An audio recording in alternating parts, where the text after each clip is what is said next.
Alors, bonjour tout le monde. On vous retrouve pour notre quatrième podcast. Donc, aujourd'hui, c'est un podcast un peu spécial parce qu'on a un invité, Jean Gauthier. Bonjour Jean. Bonjour à tous. On n'a pas aussi Théo pour des soucis techniques. Il n'est pas arrivé à se connecter. Apparemment, il a une mauvaise connexion, mais apparemment aujourd'hui, en France, tout le monde est un peu touché. Genre aujourd'hui, je sais pas ce qui se passe, mais tout le monde a une mauvaise connexion en France. Donc ça doit C'est être un problème l'événement au à niveau Paris. des, peut-être. Ouais. Et on va essayer dans le futur d'inviter, d'avoir des invités au cours de mes podcasts. Comme ça apporte de nouveaux points de vue. Ça permet de parler dans un domaine plus spécialisé. Donc aujourd'hui, Jean il est spécialisé dans le développement informatique. Le podcast, il va plutôt se tourner euh, vers ce sujet-là. Mais on va essayer de diversifier dans le futur les invités. Je présente. Bon, je vais laisser Jean se présenter. Bonjour à tous, Jean Gauthier. Euh, Comme Saïf l'a dit, je suis développeur de vocation. Ça fait 5 ou 6 ans que je suis dans ce métier maintenant. Je suis passé sur différentes phases. J'ai fait grande entreprise. Pour ceux qui connaissent, oui, SNCF, c'est le transporteur français, celui qui gère les trains. Et donc j'ai travaillé sur l'agence de voyage, celle qui vendait les tickets du transporteur français. J'ai travaillé dans une toute petite start-up. Peut-être que vous la connaîtrez, peut-être qu'elle grandira dans le futur, mais en tout cas, j'étais là à son départ. Ça s'appelle les Sherpas. L'idée de cette start-up, c'était de mettre en relation des professeurs et des étudiants pour donner des cours particuliers. Et depuis peu, je me suis mis à mon compte et donc je suis devenu ce qu'on appelle un freelance dans le métier.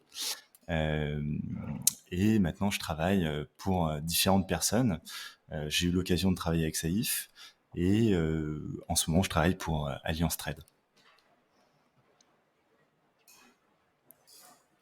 Je vais juste aussi dire comment j'ai connu Jean. Donc, Jean, maintenant, ça fait 10 ans que je le connais. Parce qu'à la base, c'est un ami, c'est un de mes meilleurs amis.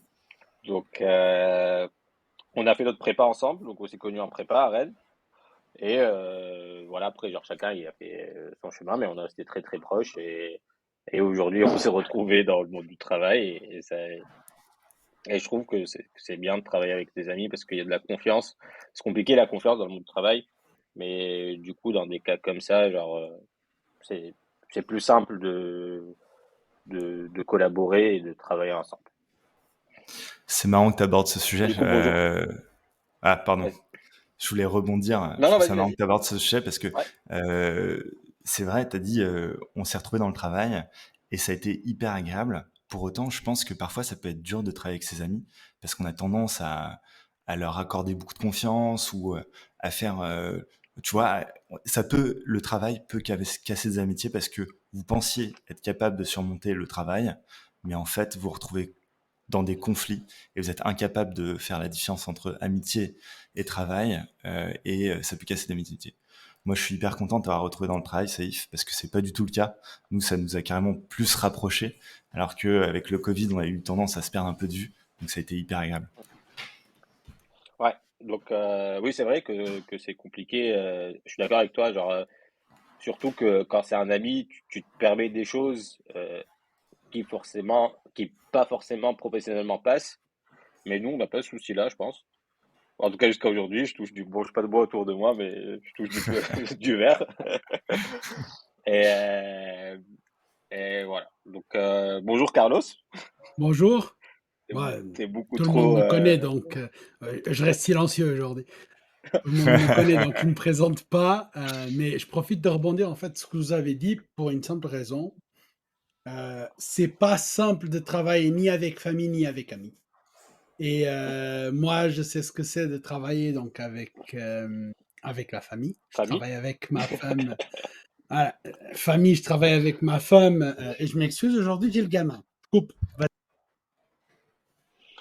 Et, euh, et du coup, bah, je rebondis. Ouais, Carlos travaille avec sa femme qui est Noura, qui est notre quatrième associée. Donc, elle est pas encore apparue dans un des podcasts, mais ça va arriver très prochainement. Aussi, autre chose par rapport à ça, donc il y a un autre souci, quand c'est de l'amitié, c'est, justement genre par rapport aux tarifs que tu proposes. Donc Ouais, tu as tendance, en fait les 2 côtés, ont tendance à, baisser le prix, par exemple. Si, en fait, toi, quand tu vas me facturer quelque chose, tu dis, ah non, c'est mon pote, je vais lui faire un prix d'ami. Et moi, peux me dire aussi, genre, ah, c'est mon pote, je vais lui demander un rabais. Et honnêtement, nous, on n'a pas eu ça entre toi et moi. non. Donc, tu m'as donné Mais ton tarif normal. ouais, En fait, si, au début, toi, la tu as essayé chance de me qu'on dire, a, ouais, non, la toi, au chance qu'on début, a, je me je souviens, pense. Ouais, tu vas-y, m'avais je t'en prie. dit, moi, je facture tant, mais pour toi, je vais plutôt facturer ça. Et moi, je t'ai dit, non, non, tu factures tant, c'est tant. Ça s'arrête là, tu vois. C'est vrai, c'est vrai. Et en plus, la chance qu'on a, c'est que on est tous les deux des prestations de service. Et donc souvent, ce qui se passe, c'est que tu me délègues un service de prestation. Donc finalement, toi, ce que tu vois passer comme facture, c'est aussi une facture que tu vas redonner à ton client final. Ouais. Mais les coûts, bah, effectivement, tu essaies toujours d'être le plus compétitif. Donc forcément, par rapport à ton client final, tu essaieras d'être compétitif. Mais les coûts, ils ne sont pas imputés directement. Donc c'est notre chance quand on travaille tous les deux. En fait, on est presque comme si on était associés dans le même bateau pour fournir un produit final à un client. Ouais. Et du coup, genre aussi une autre précision. Donc, en fait, Jean, si vous voulez, c'est un peu notre star des développeurs, dans le sens où c'est Jean qui gère les projets compliqués, où il y a du gros développement, etc. Donc, il y a des autres personnes avec lui, mais lui, en gros, c'est lui qui va les diriger, qui va avoir le lead. Et pour des projets un peu plus simples, un peu plus faciles, on a d'autres développeurs qui s'occupent de la chose. Donc voilà, genre, ça impacte aussi le prix, donc ça dépend. C'est une, en fait, c'est un pour et un contre qu'on se pose à chaque fois ou à chaque projet. Est-ce qu'on a besoin de quelqu'un de confirmé, de pas confirmé, etc. Voilà. Carlos est de retour, donc je le laisse reprendre où il s'en est arrêté. Oui, je suis désolé. Donc, je disais, en fait, j'ai l'enfant aujourd'hui à la maison parce qu'il était à moitié malade ce matin. Donc, je l'ai gardé. Voilà les pour et les contre de l'entrepreneuriat. C'est que je peux le garder, mais je dois quand même continuer de travailler. Donc, ce que je disais concernant Noura, c'est. Et pas simplement Noura, parce qu'en fait, j'ai commencé ma vie en tant qu'employé en travaillant pour ma mère. Ça m'a. Quand tu commences là-dessus à 16 ans, ça te fortifie automatiquement. Tu crées des blocus, tu crées des barrières pour pas que la vie privée et professionnelle, elle se mêle. Avec Noura, au départ, c'était compliqué, parce qu'en plus, on est marié et femme, c'est encore pire, c'est-à-dire que le boulot, Hum, il débordait à la maison, et on a eu des fois où la maison a débordé au boulot, et là, c'est compliqué. Là, c'est très difficile à hum. gérer, parce qu'en plus, on avait une équipe de 4 personnes derrière qui travaillaient pour nous. Mais c'est une Ah, période. ça c'est quand vous avez la boutique, c'est ça? Exactement, c'était à la période du magasin. Euh, mais derrière, ça se forge et ça se forme. Après, tu as des caractères qui sont faits pour travailler ensemble et tu as des caractères qui ne sont pas faits pour travailler ensemble.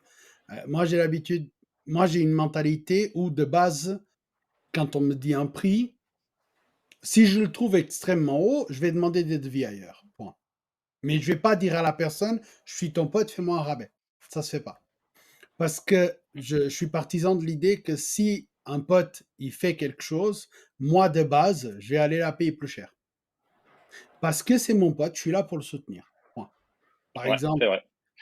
si, et c'est déjà arrivé, si j'ai des potes qui lancent des business, qui lancent ci, qui lancent ça, moi, je suis le premier à leur faire de la pub, à liker leur post, à aller dans leur Ça, commerce et acheter, et dire, ouais, mais ça fait 8 balles, ok, mais tiens, ça fait 10, laisse, le reste, c'est moi. c'est comme, je sais pas si tu as vu la dernière vidéo d'Oussama Hamar, le dernier podcast, où genre il Hmm, disait sa mère, quand il allait oui, chez avec sa mère, genre quand sa famille ouvrait un nouveau commerce, donc ils allaient en famille, ils payaient toujours plus cher, oui, mais mais exprès. C'est la même chose. alors, c'est une C'est pour mentalité, encourager la peur. Ouais. ouais, si tu veux, c'est une mentalité qu'on n'a pas malheureusement en Europe.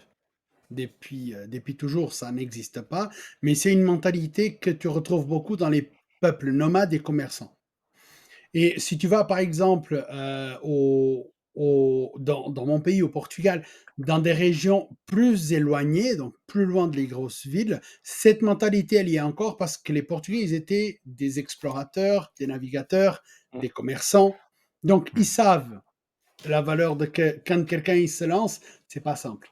Mais moi, j'étais au départ, quand tu m'as parlé, oui, j'ai Jean, machin, je le connais depuis longtemps. Moi, je me suis dit, et merde. Honnêtement, je vous cache pas. Et sur le moment, j'avais quelques a priori. Après, je vous ai vu commencer à bosser ensemble. J'ai vu comment ça se passait au niveau des devis, au niveau du temps dépensé avec les clients. Je me suis dit, OK, j'ai aucun souci parce que c'est pas, il y a un qui travaille pour l'autre et c'est là où la différence, elle se fait. C'est que c'est pas Jean qui travaille pour Seif ou Seif qui travaille pour Jean. C'est vous travaillez main dans la main pour un client. Et Ouais, c'est vrai. on a plus cette idée de prestataire de. Et c'est pour ça, moi, quand je parle de gens au niveau des clients de Companion, pour moi, Jean, c'est pas un externe, Jean, c'est quelqu'un de l'équipe, entre guillemets. Et je Non, parle de et il toi faut en savoir tant que autre quelqu'un de chose. l'équipe.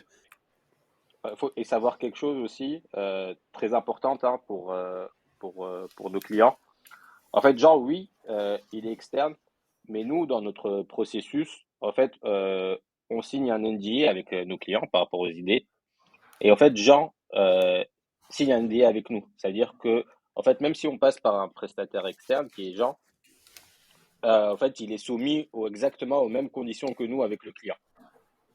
Et c'est très important à dire ça. Oui, parce que bien sûr, les clients, ils veulent leur idée protégée, leur projet et tout ça. Et nous, il faut que ce C'est ça. soit protégé du début à la fin. C'est ça C'est le ça. but. Euh, Pour rebondir à ce que tu disais, oui, Carlos, j'ai partagé vas-y, vas-y. un truc un peu personnel parce que du coup, bah, tu l'as vu, on a beaucoup travaillé main dans la main avec Saïf. Et moi, donc, je vis avec mon amoureuse qui s'appelle Lucie. Et Mhm, Lucie, elle nous a observé parce qu'on s'est fait des nocturnes avec Saïf, à discuter pendant tard, à travailler, à essayer de donner le meilleur de nous-mêmes finalement pour le client final. Elle nous a dit, moi j'avais des doutes sur ce fonctionnement entre copains. Mais quand je vous ai vu travailler ensemble, j'ai trouvé ça super parce que vous complétez bien, vous vous dites les choses, vous travaillez main dans la main. Et c'est vraiment cette symbiose qu'elle a pu observer, que tu décrivais. Voilà. Et elle m'a fait cette réflexion. Je te l'ai pas dit, Saïf, donc j'en profite pour le partager maintenant, c'est marrant. Pourquoi Ouais. cette occasion, je sais pas, c'est parce que t'en parlais. Mais voilà. Et moi, ça a été vraiment, encore, je le redis, un réel plaisir de travailler avec Saïf. Franchement, j'ai pris beaucoup de mhm. plaisir. On a eu des galères ensemble, mais vraiment des galères ensemble. Oui. Ah, On peut pas en moi, parler j'étais pas encore. là. Moi, j'étais pas là. Bon, on n'en parlera pas de nom de client parce que voilà, les règles Ouais, de l'art, ouais. c'est comme ça. Pas Mais encore aujourd'hui. pas Peut-être encore, un jour on pourra en parler, mais pas à mon aujourd'hui. avis, sûrement un jour, mais pas aujourd'hui. Pour dire, sincèrement, je vous ai pas vu dans vos galères, mais j'avais les feedbacks, en fait, de Seif. Euh, et encore avant que toi, entre guillemets, tu rentres en scène, en fait, c'était moi et Seif le soir à 11 h du soir. Puis je me mettais dehors pour pas réveiller les gamins. Je l'appelais par WhatsApp et puis on discutait de comment ça se passait avec le client en question. Mais et l'autre jour, je disais à Noura, tu vois, il y a des gens avec qui j'ai travaillé que jamais je leur ai dit où j'habitais, par exemple. Mm. Il y a des gens avec qui j'ai bossé et avec qui j'ai bossé pendant plusieurs années. Ils n'ont jamais su où j'habitais, ils n'ont jamais connu ma femme, ils n'ont jamais connu mes enfants. Ouais. Et dans le cas là, avec Théo et Seif, le feeling, il est tellement bien passé en fait que je crois qu'ils connaissent mes enfants, ma femme, ils savent où j'habite, ils sont invités pour venir passer les week-ends à la maison. Depuis, pas le début, mais quasiment. Parce que tu as ce feeling qui se crée. Et Ouais. souvent, Ouais. je fais un petit parenthèse business, souvent les gens, ils ne veulent pas prendre d'associés parce qu'ils veulent pas, machin, ils veulent. Quand tu trouves quelqu'un comme ça, mais prends-le main dans la main, parce que faire une société, c'est se marier avec, marie-toi avec et fais une société parce que tu as la bonne symbiose, tu as la bonne idée, tu as le bon truc pour aller de l'avant. Après, oui, si les gens que j'ai jamais dit où j'habitais, jamais de la vie je lancerai un business avec. Impossible. Mais après, Après, c'est un couteau à double tranchant, hein, parce que voilà, genre, c'est un coup de poker d'avoir un associé, que ça soit un ami de longue date, ta famille, un inconnu, un ancien collègue, et cetera. Heu, En gros, voilà, je pense que dans le monde du travail, surtout quand il y a de l'argent qui rentre en jeu, surtout ça, c'est quand il y a de l'argent qui est en jeu. On le voit dans les questions d'héritage des familles, hein. Il y a des familles, genre, qui sont très soudées et dès qu'il y a de l'héritage, tout explose, hein. Donc dès qu'il y a de l'argent qui entre en jeu, ça devient assez, assez compliqué, assez sensible et je pense que c'est un couteau à double tranchant, tu vois? Alors, honnêtement, j'aurais été d'accord avec toi il y a 15 ans en arrière. Mmh. Le fait d'être venu en Suisse, pour moi, complètement cassé ça. Ça, pour une simple raison, c'est que en fait, quand j'étais au Portugal, donc je gagnais 10 fois moins que ce que je suis venu gagner en Suisse. Carrément, le ratio, il est 10. J'étais à 500 euros, je suis arrivé en Suisse, j'ai touché 5000 balles. Pardon, bouteille d'eau par terre. Ouais, ça va aller. Pas de câble. Voilà le live. Donc, je disais, je suis arrivé en Suisse, tu as ces x10 qui apparaissent, et du coup, ta notion et ton rapport vis-à-vis de l'argent et vis-à-vis de ce que tu fais comme métier change. J'ai des métiers que j'ai fait par amour à l'argent, notamment j'ai travaillé dans le leader mondial de capsules de café, pour pas citer de nom. Euh, pendant tout le monde saura qui c'est, on s'en fout. Euh, pendant plusieurs Wattels. années, voilà, exactement, quoi d'autre. Pendant, pendant plusieurs années, et là, je travaillais pas par amour au boulot, je travaillais par amour au Ah si, café. t'aimes le café, toi? T'aimes le J'adore le café. café. Je travaille par amour au café et par amour au pognon. Point. Parce que le boulot en soi, remplir des machines, contrôler, nettoyer, c'était pas intéressant. Quand je suis arrivé en Suisse, j'ai fait un boulot que c'était du désossage de poulet. Hein. Bon, quand tu parles pas la langue, tu es obligé de prendre ce qui arrive. C'était par amour au boulot. Aujourd'hui, je travaille pas par amour au boulot, je travaille par amour au pognon, je travaille par amour au métier, par rapport à ce que je fais. Et je pense que du coup, même les questions d'argent, pour moi, sincèrement, vont passer à Oui, côté. oui, mais j'ai une question par rapport à ça. Aujourd'hui, tu as une famille à charge. Hein. Heu, au bout d'un moment au bout d'un moment, tu es obligé, même si tu aimes tu adores ce que tu fais, tu es obligé de gagner de l'argent Oui, mais ça, c'est à moi, et c'est pas ça, c'est à moi de prévoir et je oui, parlais d'ailleurs, je crois que si j'ai fait un post sur LinkedIn où je remets une vidéo de exactement ça en discutant avec un client, c'est ça, c'est à moi de prévoir et de faire le nécessaire pour que ma famille ne subisse rien d'autre que mon absence. mmh, Moi, je partage le point de vue de Carlos. Le métier de développement ou de fournisseur de services tel que vous le fournissez, c'est un métier de passion. C'est-à-dire que ton client, il est jamais vraiment satisfait parce que son besoin, il est en constante évolution. C'est d'ailleurs pour ça qu'on a créé oui. tous les processus de Scrum et tout. Donc, il faut être passionné. Il faut être passionné et toujours à l'écoute et toujours Juste être explique, là. ce que c'est un scrum. Oui, Ah, vous je avez pense besoin de, avec plaisir, Ouais, pour bah, nos auditeurs qui ont pour besoin les de gens petits qui sont pas conseils c'est sur le ça. Scrum. En fait, d'où part le Scrum? Le Scrum part d'un constat de se dire les processus d'ingénierie pour le développement ne sont pas adaptés. Avant, comment on faisait? On créait un produit, on définissait tout son concept en amont, on créait le produit et ensuite on ressortait le produit. C'était un cycle en V. Processus, création. Voilà, cycle en V, facile. Pour le développement, ça ne marche pas. Et pourquoi ça ne marche pas? Parce que un site web, c'est en constante évolution. Le besoin d'un site web est en constante évolution. Et donc, si on se met à faire toute la fiche d'un site web avant de le construire, on ne sort jamais le site web. Et donc, il y a des penseurs qui ont réfléchi à cette question. Ils ont créé ce qu'on appelle l'agilité. Et donc, le Scrum, c'est cette idée d'agilité. On va fonctionner sous forme de sprint. En fait, un sprint, c'est une durée de temps limitée.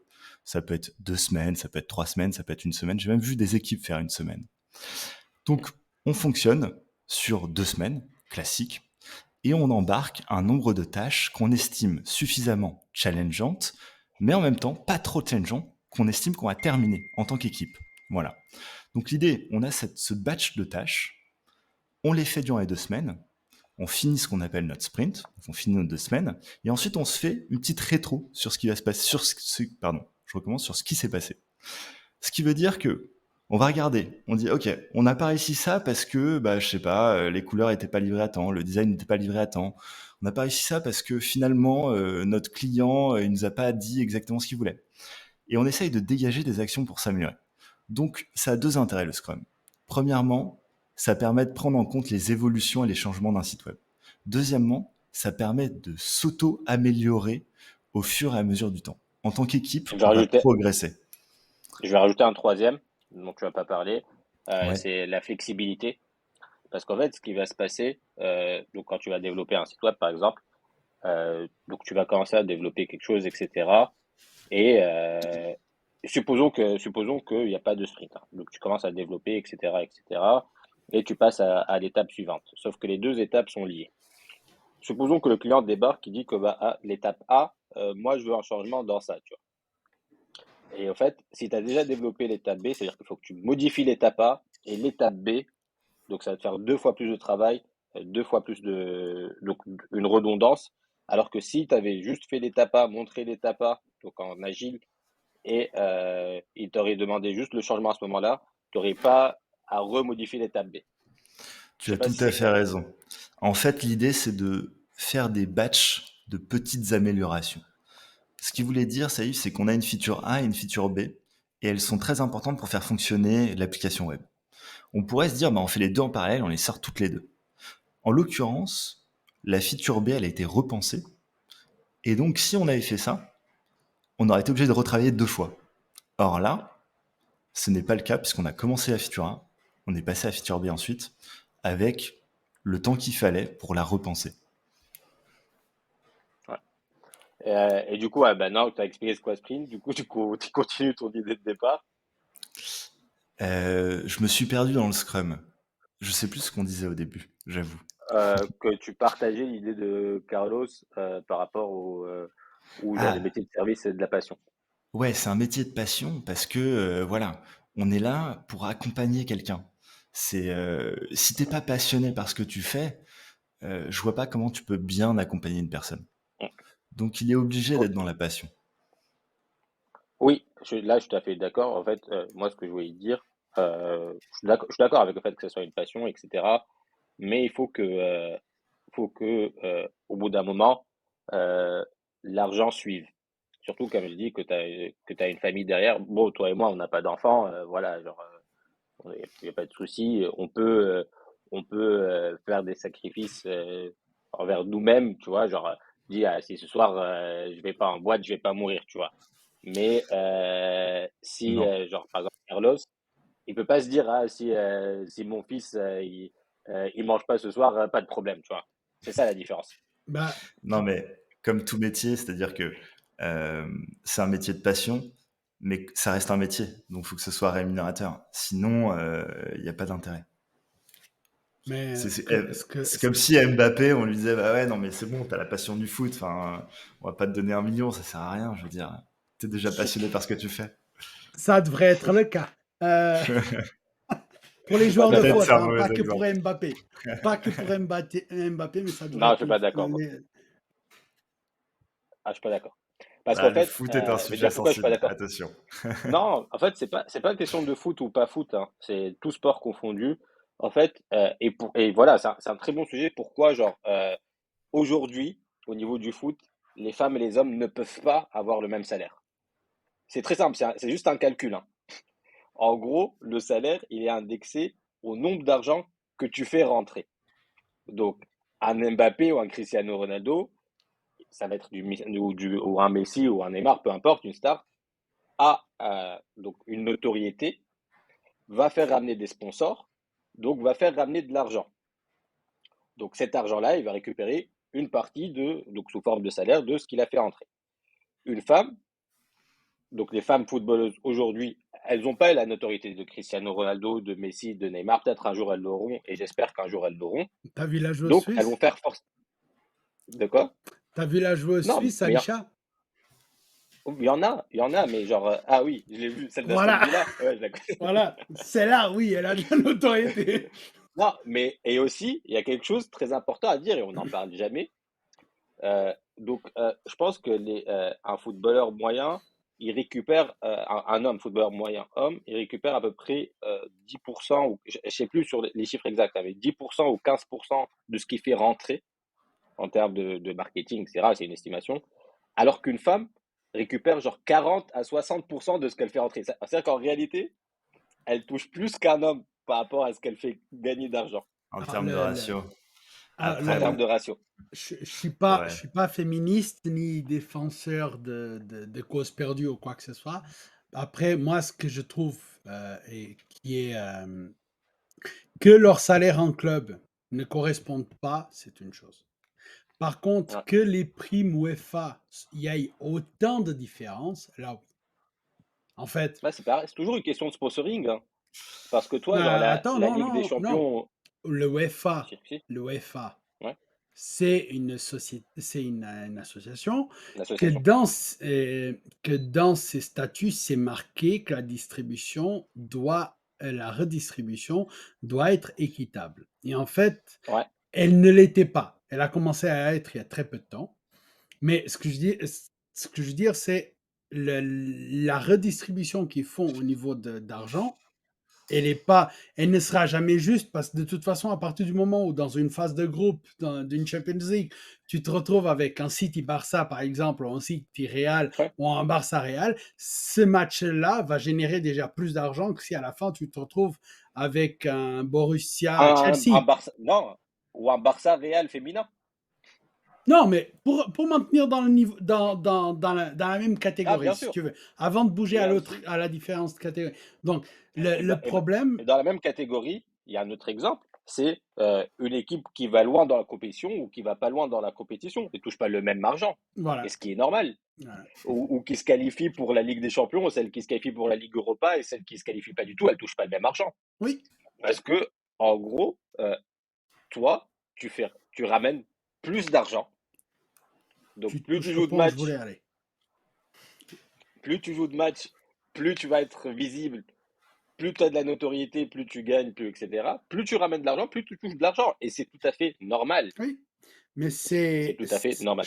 je parlais ce matin, je parlais ce matin avec un contact en France par rapport au prix, machin, parce il m'a transmis des offres pour que je transmette à des clients.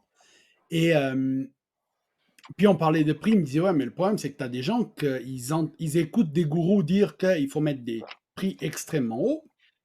Et en fait, ils écoutent sans vraiment se poser la question, est-ce que j'apporte cette valeur au client? Et on peut faire le parallèle avec ce que nous on fait. Donc là, t'as soumis ou tu vas soumettre une offre à un client tout bientôt, là, je crois demain, Vendredi, ouais. vendredi, demain. Euh, Au moment où tu vas soumettre l'offre au client, ou au moment où moi je dis à un client, oh, je vais même oublier ton offre, je vais prendre mon karma direct. Quand je dis à un client, 1 heure de coaching par semaine avec moi, avec réponse par email, donc pas d'accès à WhatsApp, c'est 600 € par mois. Les clients ils me disent c'est cher. Automatiquement, de base, pour eux, c'est cher. Je dis d'accord. Je dis ok, je te fais 2 séances gratuites, donc 2 semaines, 2 heures que moi je perds. Et après, on en rediscute. En règle générale, après la première séance, j'ai pas besoin de la deuxième gratuite. Ok, c'est bon, je signe haut. Parce qu'à ce moment-là, les gens, ils ont compris la valeur que je leur apporte. Et tout est là. Dans la rémunération, tout est là. C'est qu'est-ce que tu apportes comme valeur à un employeur ou à un client ou à un fournisseur, n'importe. Qu'est-ce que tu apportes comme valeur? Quand tu apportes la valeur, que tu as une rémunération adéquate, c'est normal. Quand tu n'apportes pas de valeur, il ne faut pas rêver à la fin. Et pour revenir donc au début de la conversation, euh, moi, c'est une chose, et je te l'ai dit à toi et à Théo il n'y a pas longtemps, je vous ai dit, au 31 décembre, soit il y a un cash flow qui permet de sortir un salaire pour moi, soit moi, malheureusement, je vais devoir mettre Compagnon en pause et retourner travailler pendant un Ouais. moment pour enfler les caisses. Parce que c'est ça, j'ai passé un accord avec le diable, non, je rigole, avec ma femme. Euh, Elle va Bien sûr, écouter ça, vous bah, allez c'est me sûr. retrouver avec un bleu. Non, je rigole. En plus, Il a dit le 31 décembre, finalement, c'est revenu au 23 octobre. exactement.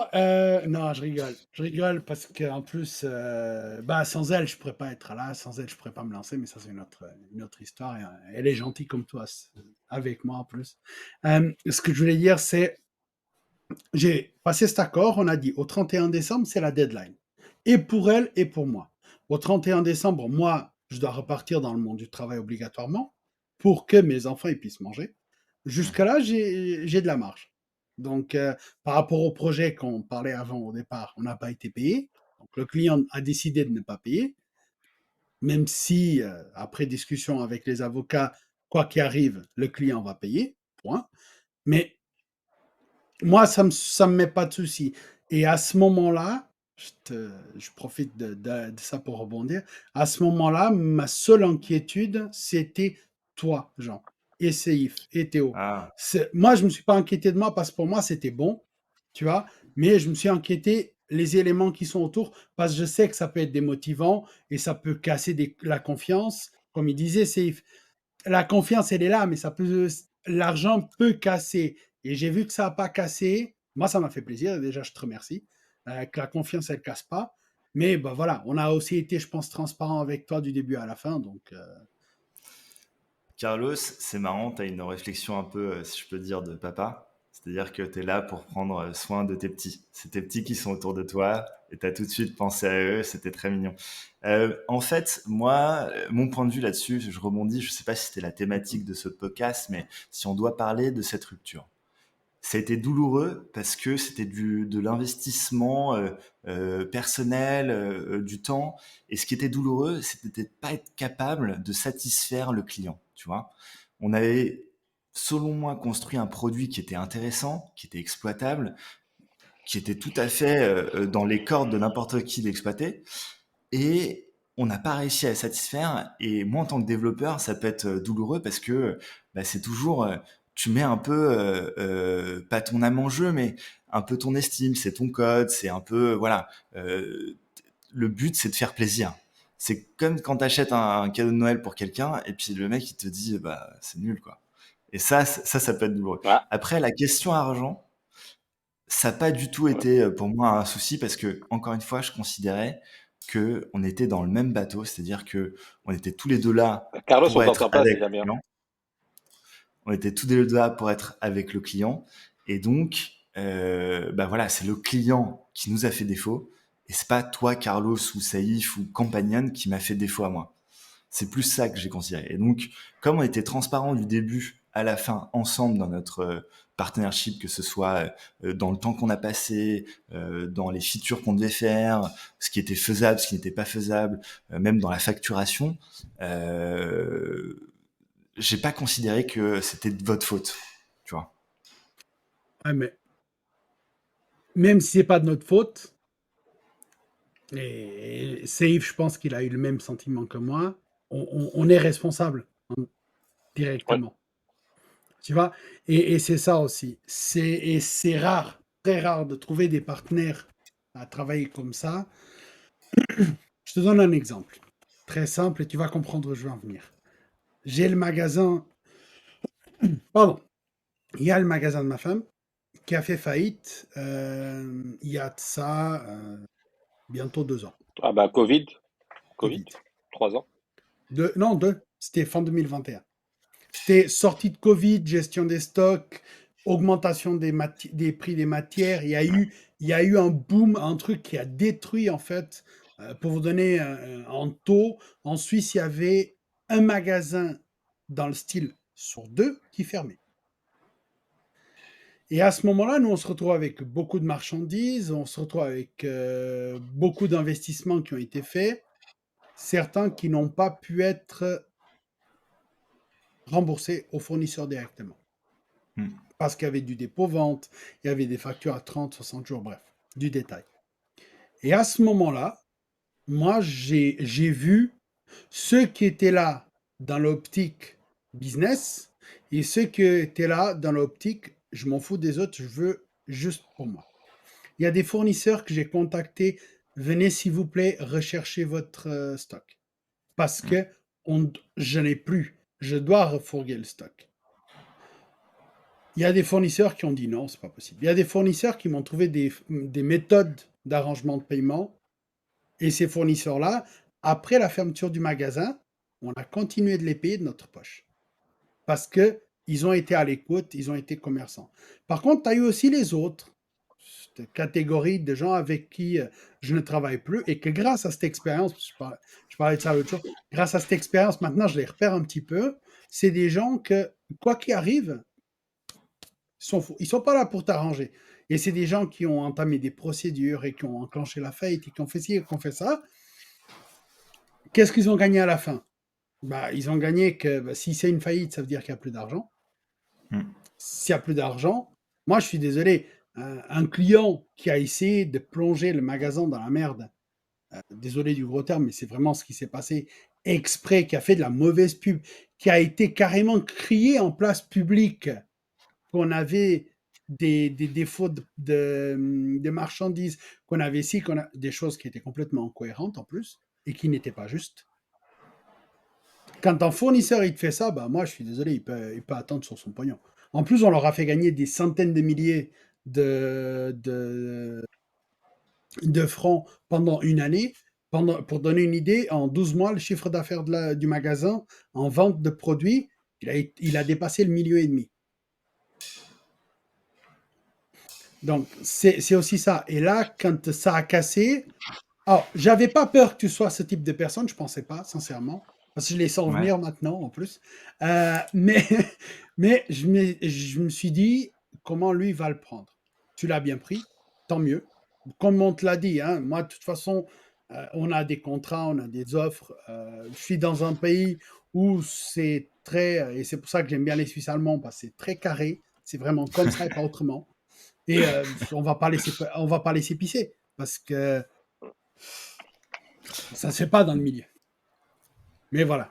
De toute En tout façon, cas, moi j'ai trouvé que c'était quand même une bonne expérience. Il y a beaucoup de choses à Je pense, hein. retenir. ouais.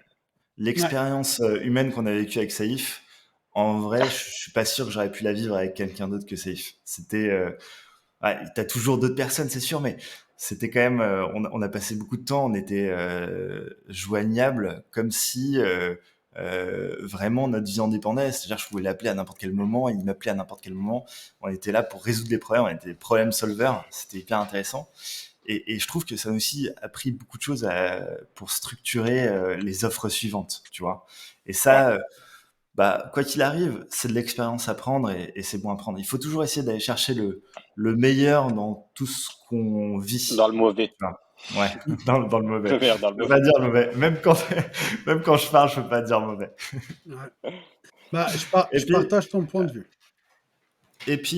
pour revenir à cette question avec tes fournisseurs, tu vois, moi, je suis étonné aussi parce que ma vision des choses, c'est en fait, faire plonger quelque chose, on a tous à y perdre. C'est-à-dire que moi, si je vous avais fait plonger, j'aurais perdu parce que j'aurais perdu un partenaire qui m'apporte du trafic pour m'alimenter en tant que développeur. Et bah voilà, ça aurait été complètement débile. Alors que travailler et prendre la paume ensemble, bah là, Mhm. oui, c'est intéressant parce qu'on va continuer à grandir ensemble. Oui, bah là, on n'a pas récupéré le temps investi. Bah voilà, c'est comme ça, on a investi du temps, on l'a pas récupéré. Tant pis, on a nos propres défauts qu'on s'est reprochés et qu'on va améliorer, et on avance comme ça. Mhm. Mais Ouais. je disais, je partage ton point de vue. Tu sais, moi, je fais du renforcement psychologique positif avec des phrases. C'est des phrases toutes bêtes. Les gens, des fois, ils trouvent ça stupide et bête, mais moi, je trouve ça très intéressant parce que j'y croyais pas au départ. Et puis, quand j'ai commencé à faire, je me suis dit, bah, tiens, en fait, ça marche. Après, ça va dépendre d'une personne à l'autre, bien sûr. Et j'ai quelque chose comme, c'est une croyance qu'on a mis en moi quand j'étais petit et qui m'a servi toute ma vie et que je la maintiens encore aujourd'hui. C'est où il y a un problème, il y a une solution. Et dans tout ce qui t'arrive, il y a quelque chose de bon. Et en fait, si je peux résumer ces deux en un, c'est faut jamais voir le verre à moitié vide, il faut le voir à moitié plein. Et c'est Ouais, comme c'est ça vrai. que j'essaie d'envisager chaque jour. Quand je me dis, là, par exemple, la semaine passée, mais ça, il peut te dire, j'étais bouclé du lundi au dimanche soir, avec du boulot, du boulot, du boulot, du boulot. Cette semaine, c'est calme. La plupart des gens, ils vont dire, ah, fais chier, cette semaine, j'ai pas beaucoup de rendez-vous, j'en ai qu'un, j'en ai que deux. Ouais, mais oh, ce que tu as fait la semaine passée, ça compte aussi. Et Mm. toujours se dire, bah, si j'ai réussi à faire ça la semaine passée, peut-être la semaine prochaine, je peux enchaîner à nouveau sur un truc comme ça. Et en fait, c'est ce que je fais. C'est toujours regarder le côté positif. Sinon, je passerai mes journées en train de tirer la gueule. Et ça serait pas agréable. Même si je bosse tout seul, ça serait pas agréable. Pour moi-même, je pense déjà. Ah, mais c'est en plus très intéressant quand tu as des journées de creux comme ça. Je vois que Podcastle, là, vous l'avez lancé assez récemment. Donc, j'ai l'impression que c'est aussi des journées où tu gagnes de l'idéation. Podcastle, c'est Tu découvres. le, Podcastle, c'est le logiciel. Alors, c'est le Et logiciel le qui vous podcast, permet de c'est en faire des bonne compagnie. podcasts. Votre. Ouais, Hein. excuse-moi. Ouais, vous avez pas donné le titre aussi, les gars. Qu'est-ce que vous avez fait? C'est vrai, Ah, c'est vrai, c'est lui qui a pas fait la présentation, tu c'est sais, en moi. début. Non, on va lui tirer les cheveux. Ah non, il en a pas. Ouais. J'en ai pas. Ah, non, je rigole. Alors, c'est en bonne compagnie, avec le jeu de mots entre notre nom d'entreprise, donc Vous aimez bien ce compagnie. jeu de mots, ouais. Bah, Ouais, tu AI as. Normalement, et en haut à gauche, tu as le nom, en fait, ouais, de voilà. ton je l'ai, screen. quand Saïf l'a dit, je l'ai vu direct, je me suis dit, je suis trop con, parce que j'étais en train de Ouais. lire, moi je suis sur Arc, je sais pas si vous connaissez ce navigateur, et donc bref, t'as les Non. onglets qui sont plutôt sur le côté gauche, et donc on Oui, peut voir le titre des onglets. Et donc je lisais le ok. titre d'onglet, et en fait, j'ai pas vu en haut, effectivement, t'as le titre. Et pourquoi tu Bête. utilises Arc? C'est noté. Ça a un petit effet, c'est une très bonne question, ça c'est un petit effet hipster. Il faut savoir que dans le monde du développement, tu as quand même des effets de mode. Notamment, on n'a pas trop parlé de mon métier, mais moi je suis développeur full stack sur des technos assez JS. JavaScript, en fait, Oula, c'est du chinois, ouais, ça. c'est du chinois, c'est un langage qui permet de créer des fonctions. Et c'est un langage qui a gagné en popularité depuis les années 2000, notamment avec les frameworks côté client. Donc, euh, tous les sites web qu'on a aujourd'hui, Podcastle, Messenger, Calendrier, Google, c'est des sites web qui sont réactifs. Et pour faire ce réactif, on utilise du JavaScript. Ok. Et donc, tout ça pour dire que, je ne sais plus, qu'est-ce que je disais? Arc. Arc. Ah, JavaScript, tu as en gros un framework qui sort tous les 6 mois.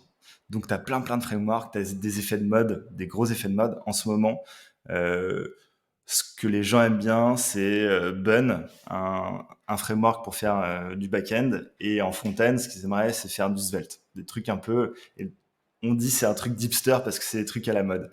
Et là, ce navigateur, c'est un navigateur Chromium, donc basé sur l'engine Chrome. Et il est sorti il y a genre 3 mois, je dirais, peut-être 4. Et au début, il y avait que très peu qui l'avaient. Tu vois, il y avait les connaisseurs, c'était pas ouvert à tout le monde, c'était des bêtas, donc ça avait un effet très hipster. Et donc voilà, t'as pas mal de développeurs qui sont mis à prendre Arc en disant ouais Arc, non moi je code avec Arc, vous savez.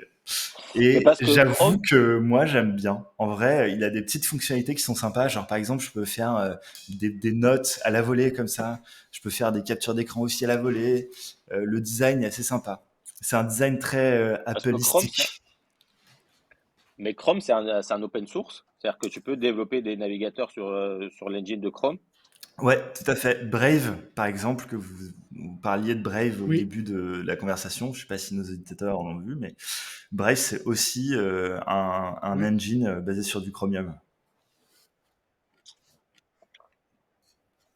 Oui, exactement. Moi, Bah, j'utilise que Brave, Brave, il y a mais 10 ans, c'était le honnêtement, truc parce hipster, qu'après quoi. avoir Enfin, cherché un 10 ans, peu. peut-être 5, tu vois. Et pas, je veux rebondir sur quelque chose que tu as dit et qui est très intéressante. Tu as dit que genre pratiquement tous les sites ils sont faits en Java. On m'entend? Moi, Non, quand je vais voir JavaScript. maintenant, par exemple, JavaScript, pardon. Euh, Quand je vais voir, par exemple, maintenant, le nombre de sites par, voilà, le ratio de sites par catégorie, si on veut dire, ou par langage, Mhm. on voit que maintenant, 49% des sites, ils sont faits sur du WordPress, donc sur du no-code, pratiquement. Ah, mais du WordPress, il y a du JavaScript dedans. Ah, mais les gars, Ouais, mais du coup, il faut non, mais du démystifier coup, le j'ai une no-code, question. les gars. Voilà, c'est ça. Et donc maintenant, Ouais, du coup, ça bien. va répondre à ma question. Et du coup, genre, le no-code, pourquoi toi, est-ce que déjà, toi, est-ce que tu utilises du no-code ou tu n'utilises pas du no-code? Ou tu fais que du code? Très peu, j'utilise très peu du no-code. Dans ma vie de tous les jours, Pourquoi? c'est quelque chose que je fais pas. Parce que, en fait, le Ah, no-code, juste avant, ouais. pardon, je te coupe. Je te coupe. En fait, pour ceux qui comprennent pas ce qu'on dit, en fait, le no-code, ça te permet de développer un site web, par exemple, avec du drag and drop. En gros, tu as des blocs préconçus que tu vas venir genre mettre en place et ça va automatiquement faire du code derrière. Et pour dire, par exemple, WordPress, une petite statistique, WordPress, en gros, donc aujourd'hui, par exemple, j'ai dit 49, mais c'est 43% des sites qui sont faits avec WordPress. Et si on devait estimer combien ça a coûté WordPress en temps, etc. Donc en gros, WordPress avec les équipes de... Et c'est important pour les clients pour savoir combien ça coûte quelque chose et combien de temps ça met.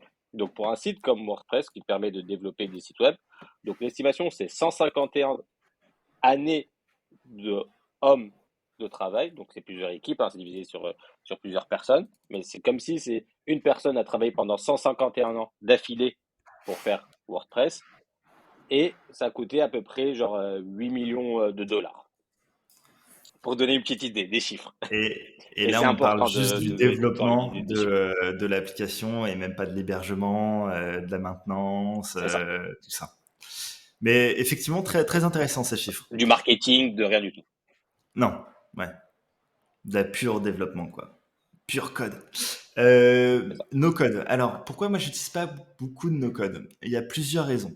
La première, c'est que mes clients, ils viennent me voir pour quelque chose de spécifique. Le truc avec le no-code, c'est que c'est une technologie qui est formidable pour lancer, par exemple, un site vitrine qui va permettre d'acquérir du trafic, pour faire du SEO. C'est formidable, ça va vite, on a juste à mettre deux, trois balises, on peut le faire soi-même, on n'a même pas besoin d'être dépendant d'un développeur. Donc, c'est, c'est, c'est top. Mhm. Euh, et du coup, on revient.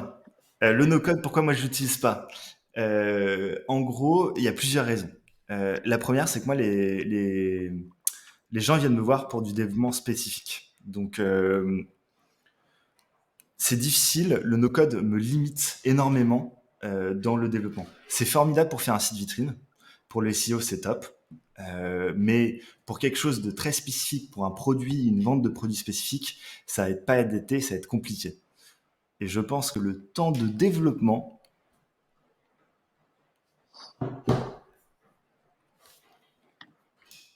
Au revoir les fans, ma caméra est coupée. Le temps de développement pour quelque chose de très spécifique, il explose avec du no-code. Parce que tu es obligé de prendre un plugin, finalement, il correspond pas exactement à ce que tu veux. Donc, soit tu es obligé d'aller voir le prestataire pour qu'il te refasse un plugin, donc là, t'engranges des coûts. Soit tu es obligé de réengranger un développeur pour qu'il adapte le plugin, tu réengranges des coûts. Donc, l'idée formidable du no-code où tu dis, ah, bah, je vais faire mon propre site web moi-même, trop bien, et bah, tu te retrouves bloqué. Tu te retrouves bloqué parce que... Mais par rapport au plugin, Allume. euh, tu m'entends? Ouais. Ouais, attends, Par rapport attends au juste une plugin, seconde, donc parce que je peux. Si juste un jamais. chiffre que je vais donner. Bon. Ah, vas-y, Juste un vas-y. chiffre. Par rapport aux plugins, donc aujourd'hui, WordPress, il a 55 000 plugins. Ouais. Et ça se rajoute tous les jours. Tous les jours, il y a des nouveaux plugins qui débarquent. Ouais. Donc, en vrai, moi, je pense que dans ce que tu dis, euh, sur 55 000, tu vas forcément trouver le plugin qui te convient. C'est trop bien parce que il y a une loi qui dit celui qui dit le plus gros chiffre a raison. En fait, tu dis il Ouais, y a 55 000 plugins, mais est-ce que tu sais combien il y a de ouais. sites web sur Internet? Avec combien il y a d'idées sur Internet? Si tu me sors ce chiffre, je suis sûr qu'il sera plus gros. Et moi, je Ah, te attends. dis, en Ah oui, fait, forcément. les gens, ils ont des idées et c'est jamais les mêmes. Franchement, j'ai rencontré des gens Ouais. et quand je te disais c'est au début de la conversation, je te parlais du pourquoi on a inventé l'agile. Et ben parce que le web, il est en constante évolution. Les idées des gens, elles sont en constante évolution. Et donc, ce qui était vrai hier n'est plus vrai aujourd'hui et ne sera surtout pas vrai demain. Mm. Et c'est pour ça que, oui, pour des idées, des grands trucs basiques où tu deviens très conforme, effectivement, tu trouveras ton plugin, il te sera très content. Mais quand tu veux faire du spécifique et que tu veux faire ton business et que tu as une idée précise dans la tête, et ben là, je peux te dire bon courage. Bah, je peux donner un exemple tout bête. Donc, il y a une startup pour qui on a travaillé, on a livré les produits mardi prochain, pour qui toi, tu as aussi travaillé dans le développement Mardi dernier. de l'app. Ouais, Ouais, c'est mardi, là. Euh, Par exemple, eux, ils ont un site web qui, au départ, devrait être codé par un développeur. On ouais, leur donne le prix. Donc ça, je parle décembre non, septembre de l'année passée. On leur ok, donne le prix entre le visuel, le site web et l'hébergement.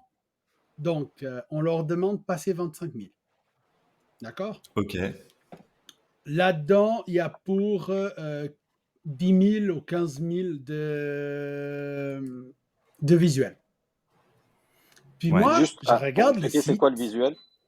Explique c'est quoi le c'est, visuel, c'est Carlos, le c'est design. important. Et, Les couleurs, la charte ouais, graphique, les images, les fontes, voilà. vraiment. Et rien qui fonctionne. Euh, non, Ouais. on parle pas de fonctionnalité, on parle de ouais, imagerie. Imagerie, couleur, style d'écriture. Point. Même pas les textes. OK? Et quand je vois le prix du site web et que je vois ce qui est prévu pour le site web, donc moi à l'époque, je regarde les deux associés, je leur dis, mais vous vous foutez de ma gueule, là. Mais pourquoi? Moi, WordPress, 3 jours, c'est fait. Et je suis pas un développeur, je suis pas un expert, mais je développe sur WordPress bientôt depuis 10 ans. ouais. Donc, j'ai un petit Et, bagage. J'ai et un on est petit. d'accord, le site que tu as livré, il est top pour faire du référencement, Le pour donner de premier, ouais. l'information à l'utilisateur, mais pour faire la boutique que moi j'ai vue dans le design, parce Toi, que tu as vu l'app, tu n'as tu pas vu veux le parler de ce design. client, tu Toi, veux tu as vu parler de ce l'app, hein, c'est client, pas je le le même. vois aussi. C'est vrai que ils ont fourni un design. Alors, il faut savoir que les designs, c'est souvent assez cher. Moi-même, j'ai du mal à comprendre pourquoi c'est cher, parce que souvent, c'est pas interactif. Enfin, si, Figma te fait un design interactif. C'est pas Figma, c'est un outil celui-là. très puissant. Je m'excuse de te couper, Jean. Ouais, Ça, c'était pas le prix, ce prix-là que j'ai parlé. C'était ouais, pas le prix du design de l'app. Parce que toi, tu parles du design de l'app que tu as vu, d'accord? ouais. Je parle Ça, Pas le uniquement des design du choses site. que je ça, connais. on Ouais, parle de 2005. Le prix du design, c'était très correct. ok, Honnêtement, le design de l'app, il a été extrêmement correct. En plus, pour un truc ok. sur Figma, je dis chapeau. Ouais, Mais, mais par contre, Carlos, ça, vas-y. je pense que le prix, parce que je me souviens un peu de l'histoire, parce que le client, je le connais depuis, je le connais depuis longtemps d'un autre, de mon ancien travail. En fait, ça, c'est Mhm. parce qu'ils avaient fait partie d'un concours, je pense. Du coup, genre, le concours donnait accès à des trucs privilégiés, donc des prix Non, préférentiels. Non? non, la seule chose que ça, en fait, si tu veux, c'était un grant, donc une subvention allouée par une chaîne d'assurance suisse, si on veut, dans lesquelles ils ont participé. Pas une chaîne d'assurance, Messieurs, c'est pas une chaîne je vous d'assurance. coupe C'est en 30 secondes. c'est Je vais plus. pas être là parce que je Vas-y, vais chercher mon Ouais, chargeur. Sinon, on va être coupé. vas-y. ok. Pas de souci. Je disais donc c'était Future of Health Grant et en fait, si tu veux, c'est qu'ils ont soumis le projet, ils ont gagné donc la subvention et la subvention a payé le prestataire. Le prestataire n'a pas fait D'accord. de rabais. Ils ont eu d'ailleurs la subvention voulait les renvoyer vers quelqu'un qui leur a demandé dans les 10 000 balles. D'accord? Puis moi, j'ai dit, pour un design, ils peuvent aller se gratter. Du coup, bah, à l'époque, donc les deux associés, elles ont été rediscutées pour voir si elles pouvaient demander des devis ailleurs. Elles ont demandé des devis ailleurs et elles ont trouvé cette société en Suisse en plus. 2005 ou 3005, c'était génial. Mais Donc, pour revenir sur l'idée du site web, c'est ce montant-là pour développer quelque chose que, soyons clairs, va devoir être complètement redéveloppé avec l'avancement. Et là, on est maintenant une année après cette période-là. Et aujourd'hui, elles ont pris la décision de on va diviser la partie recherche de la partie boutique. Mais ça reste, j'aurais dit, oui, c'est très bien, parce que de toute façon, en question de référencement, c'est pas le top d'avoir une partie recherche scientifique et une partie boutique. Donc pour Internet, d'un côté, tu es dans les recherches, d'un autre côté, tu es dans les ventes, ça colle pas. Donc Ouais, j'aurais dit, oui, on prend un deuxième nom de domaine, par exemple, le même nom de domaine de départ, point, au lieu d'être le .ch, ça sera .shop, exemple, et tu mets ton shop dedans. Mais tu peux très bien mettre un shop WordPress, t'as pas, ou même PrestaShop, bon, Shopify, j'aime pas, mais ça, c'est une question de goût. Euh, Tu peux prendre en no-code, comme tu disais, pour faire une simple boutique. Le jour où ouais, ils en ont des 10 000 de clients par jour et que WordPress ou PrestaShop ou n'importe quel autre no-code ne suit pas et n'est pas assez balèze pour ce qu'elles ont besoin, bah, de toute façon, elles auront engendré assez d'argent pour engager un développeur. Mais développer autant d'argent à développer un truc qui peut être fait en no-code au départ, pour moi, c'est débile. Et bah, gaspiller du temps de développeur. tu touches à un point important, c'est-à-dire que Vas-y. euh, là, ils étaient en amorce d'un sujet où ils n'étaient pas sûrs d'avoir une rentabilité forte dès le début. Ce pourquoi tu vas faire développer par un développeur, c'est que ton idée, elle est spécifique et tu es plutôt dans le cadre d'une envie de monter une startup et toi, tu veux quelque chose de professionnel, tu veux aller vite et loin. Tu vas faire ton no-code quand tu veux faire un test plutôt. Tu vois, quand je dis test, c'est pas péjoratif. Tu vois, Ouais, ouais. ça veut pas dire tu testes un truc, on s'en fout, tu le mets sur un test. Non, quand je dis test, ça veut dire euh, tu es pas sûr de vouloir investir autant d'argent dans ta startup et donc tu veux tester ton idée face aux utilisateurs à bas coût.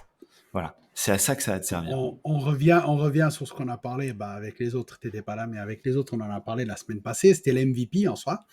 Le, Ouais, le problème, le problème c'est qu'en Europe, en règle générale, tu as une idée du business. Il y a une idée générale du business où tu vas chercher des fonds, tu vas chercher ci, tu vas chercher ça, pour développer un produit complet et fini dès le départ.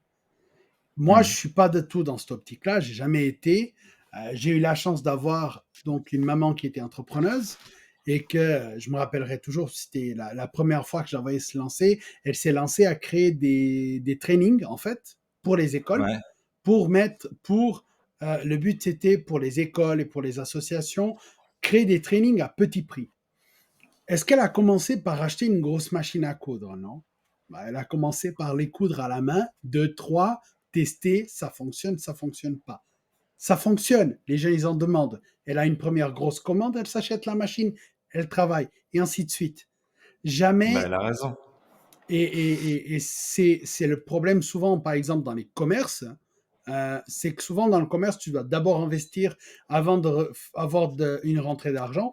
Et Ouais. là, dans le cas du client qu'on parlait, moi j'aurais dit depuis le départ, les fonds, c'est bien, il faut continuer parce que ça te donne de la notoriété en Europe, ça te crée des connexions et ainsi de suite. Oui, c'est très bien. Par contre, il faut bootstrapper depuis le départ. Il faut aller chercher les fonds et il faut comprendre dès le départ qu'est-ce que le client il veut pas. Et en fait, on Bien sûr. sait, grâce là à une année de produits en vente, bon, moins de ça, maintenant ça fait 7 mois que les produits sont en ligne en vente. En 7 mois de vente, elles ont pu comprendre qu'est-ce que le marché il a besoin. Et donc, il y a un nouveau produit qui va sortir, et donc il y a des adaptations, il y a tout un tas de trucs qu'elles sont en train de mettre en place exactement pour pouvoir répondre à la demande du client. Tandis que si elles avaient délivré dès le départ le truc fini, bah, on peut parler de centaines de milliers d'euros à la poubelle. C'est marrant que tu dis ça parce que on reboucle un peu sur ce que je disais au début. Le Ouais. monde du développement, c'est un monde en évolution. C'est-à-dire que tu as une idée, tu l'as confrontée à du public, Et finalement, bah, ton idée, tu as besoin de la raffiner pour qu'elle séduise ton public comme tu l'aurais aimé qu'elle le séduise. Et donc, voilà. Et tu as tout à fait raison, il faut itérer. Et effectivement, se lancer en créant le produit fini le plus parfait possible avec toutes les fonctionnalités que tu pourrais avoir, avec un chat, un streaming, une foire aux questions, enfin bref, tout un tas de fonctionnalités qui ont un coût parce que en fait chaque ligne de code a un coût, ça paraît déconnant. Alors que tester une fonctionnalité rapidement, et en fait j'insiste sur le rapidement parce que c'est hyper important quand on crée un business de pouvoir tester rapidement, se confronter au public rapidement, c'est ce qu'il y a de plus important et c'est salvateur en fait. Parce qu'on a une idée, nous, de notre côté, on se prend pour un génie, on dit, ben, même si on est un génie, tu vois, on dit, ah bah trop bien, j'ai inventé la lumière. Mais si ça se trouve, l'utilisateur, il s'en fout de la lumière, parce que il fait que vivre la journée, la nuit, il préfère dormir, tu vois, il n'y en a pas besoin. Donc, se confronter à l'utilisateur rapidement, c'est hyper important. Je viens de remarquer, j'avais le micro coupé. Je peux juste poser une Du question à coup, Jean pour Ouais, rebondir, mais c'est ah, vraiment spécifique à toi. vas-y. Parce que toi, quand le client il vient vers toi, ou quand nous, on transfère un client et qu'on t'accompagne, euh, comment tu, comment tu peux, parce que c'est quelque chose que nous, on s'est posé comme question là pour le dernier devis qu'ils vont montrer demain, euh, comment tu arrives en fait à faire la part des choses et te dire, je préfère lui dire, arrête de faire ça, et c'est c'est ce qu'on a discuté hier. En interne, on a discuté du devis et j'ai dit non, ça, il faut pas, ça, il faut pas, ça, il faut. J'aurais dit arrêtez, supprimez-moi tout ça, proposez-lui un MVP, donc le produit vraiment avec la fonctionnalité de base qui va faire les gens venir, avec la fonctionnalité phare, si on veut. Si on prend l'exemple de Facebook, j'aime bien le prendre parce que c'est visuel pour tout le monde, c'est le pouce bleu, leur fonctionnalité phare, rien d'autre. mm, Prendre ça, le lancer, tester le marché, parce que si ça se trouve, il aura faux, mais comment toi, tu arrives à faire pour déjà d'un, te dire, je vais guider le client là-dedans, comment tu le guides, et de deux, tu as quand même la pas du gain et te dire, bah non, je signe pour, au lieu de signer pour, je dis une connerie, hein, au lieu de signer pour 800, je signe pour 80 000, pour les non-suisses, c'est 80 000. Euh, Donc, tu signes pour 80 000 parce que de toute façon, il s'est engagé à payer. Comment tu gères ça derrière? c'est deux questions différentes et deux très bonnes questions. La première question, c'est l'accompagnement de l'utilisateur. L'accompagnement, pour que son projet évolue et que tu l'accompagnes au mieux, c'est hyper important. La première chose qu'il faut faire, c'est sensibiliser le client sur chaque demande et chaque idée et chaque négociation et chaque modification, c'est une ligne de code. Et chaque ligne de code, c'est de l'argent qui met en jeu. Et dès que tu arrives déjà à sensibiliser le client sur ça, eh ben, le discours, il est plus simple parce que tu lui dis, OK, ton idée, elle est formidable. Et moi, je veux bien travailler avec toi, pas parce que j'ai envie de développer et gagner de l'argent, mais parce que je crois en ton idée et j'ai envie de t'accompagner dans ton projet et ça me semble important. Maintenant, si tu veux que je t'accompagne, il faut que tu me fasses confiance. Je suis là pour t'accompagner, pour développer un projet, mais je suis aussi là pour te dire, attention, tu vas me donner de l'argent, il faut que tu l'investisses au bon endroit pour sortir les fonctionnalités qui sont intéressantes. Trouve ce qu'on appelle, nous, dans le développement continu, la North Star métrique, c'est-à-dire l'étoile du Nord que tu as envie de suivre. Vraiment, la feature que tu as envie de mettre en valeur. Trouve cette feature, ta plus-value à toi, et viens, on commence par développer à ça. Et tu sais quoi? En fait, le développement, ça marche aussi comme dans le bâtiment. Tu veux refaire ton appartement, tu veux refaire ta maison, tu commences par... Ça Ben lui oui, ça parle lui le parle le bâtiment, bâtiment, Carlos. Carlos, c'est sûr. Mais oui, Il est tu sais portugais. très bien. Tu commences à refaire ta maison. Tu dis, bon, bah, j'ai un budget, j'ai 100 000 pour refaire ma baraque. Tu dis, bon, bah, là, j'aimerais bien une cuisine avec du marbre. Là, je veux mettre des toilettes. Là, je veux refaire la chambre. Là, je veux un nouveau dressing. Et puis, tu mets plein de features comme ça. Et puis, d'un coup, là, ton entrepreneur, il dit, ben, en fait, bah, ça rentre pas dans ton budget. Et alors, si tu as un bon entrepreneur, il va te dire, qu'est-ce qui est important pour toi? Qu'est-ce que tu veux vraiment faire dans ta Ouais. rénovation de maison? Et viens, on commence par faire ça. Et ensuite, on voit où est-ce qu'on peut raboter du budget. Tu as un entrepreneur qui va te dire, bon, bah, ok, mais c'est plus 100 000, c'est 200 000. Voilà. Et lui, il va se gaver et il t'aura pas sensibilisé. Et puis en fait, dans ta maison, tu seras jamais 100% satisfait. Ce qui arrive souvent aussi dans le monde du bâtiment, c'est que tu as toujours des nouvelles idées et tu te dis, ah mais en fait, c'est vrai que j'ai fait ce bar ici, mais ça prend de la place, j'aurais peut-être dû le faire en face. Et là, si t'as pas eu quelqu'un qui t'a bien accompagné, et c'est là toute la complexité de notre métier, hein, bah, tu te retrouves à regretter des décisions. Et donc nous, notre métier, c'est de dire, investis ton argent au bon endroit, au bon moment. Et essaye de minimiser tes coûts, c'est ce qui nous est important. Parce qu'on pourrait te dire, maximise tes coûts, nous on gagne plein d'argent. Mais c'est pas ça qui nous intéresse. Nous, ce qui nous intéresse, c'est toi de faire évoluer ton projet, parce qu'on croit en toi, on croit en ton projet, et on a envie de t'accompagner. Parce que c'est une aventure humaine, en fait. Donc pour répondre à ta question, Carlos, il faut deux choses. Sensibiliser le client, l'accompagner évidemment. Mhm. Et si tu vois que tu n'arrives pas à créer cette relation de confiance, bah, tu peux tout de suite te dire, bah, le client, il veut pas bosser pour moi, il veut pas bosser avec moi, il veut que je bosse pour lui. Et ça n'a rien à voir. Et Oui. dans ces conditions-là, tu peux plus très bien bosser. Non, Et je suis d'accord. la deuxième, c'est, en fait, on est des gens intelligents. La part du gain, on adore l'argent, hein. Enfin, on aime bien être payé, on aime bien gagner notre vie, on a envie que les enfants de Carlos puissent manger.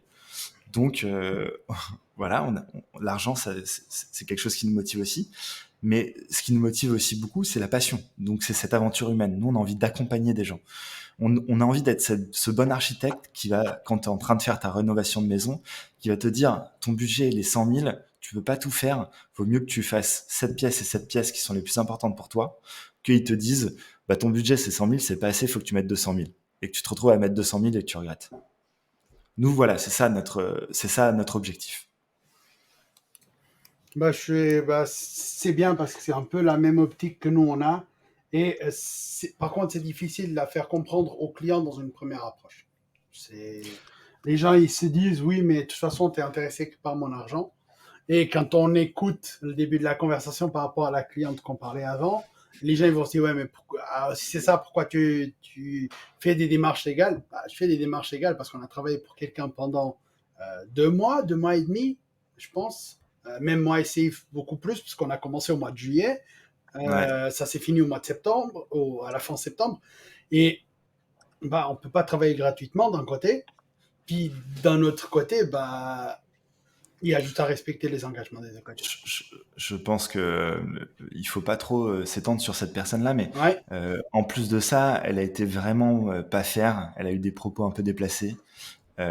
Nous, on a mis vraiment beaucoup de temps et du cœur à essayer de lui faire comprendre des choses, à essayer de l'accompagner au mieux, à essayer de négocier avec elle, et elle voulait rien entendre. ouais, Et c'est à ce moment-là, quand tu te retrouves face à un mur, et bah, quand tu as un mur en face de toi, la seule manière de l'abattre, c'est d'utiliser euh, le marteau-piqueur. Et ouais, donc voilà. exactement. Bon, je crois que Safe, il avait des questions, hein, parce que pour finir, on a déraillé, on a respecté un Non, petit peu ce c'est qu'il voulait juste. discuter. Non, mais déjà, c'est juste pour dire qu'on est arrivé vers la fin, parce qu'on essaye de faire pas long quand même non plus. On n'a pas parlé des sujets qu'on était censé parler avec Jean, mais tant mieux. En fait, c'est ça, nos podcasts, c'est comme ça, on bifurque tout le temps sur d'autres sujets. Mais de toute façon, on Ouais, le réinvitera, Avec Jean, c'est plaisir. sûr et certain. J'espère que lui, il a pris plaisir dans ce podcast, qu'il a plu le format, que le format lui a plu. Et donc, bah, du coup, Jean, je te laisse le mot de la fin, vu que tu es notre invité. Bonsoir, c'était Jean Gauthier en bonne compagnie. Allô? top, top. Bah, bonne soirée tout le Merci monde. Jean, merci tout le monde. Ciao, ciao. Allez, ciao, ciao.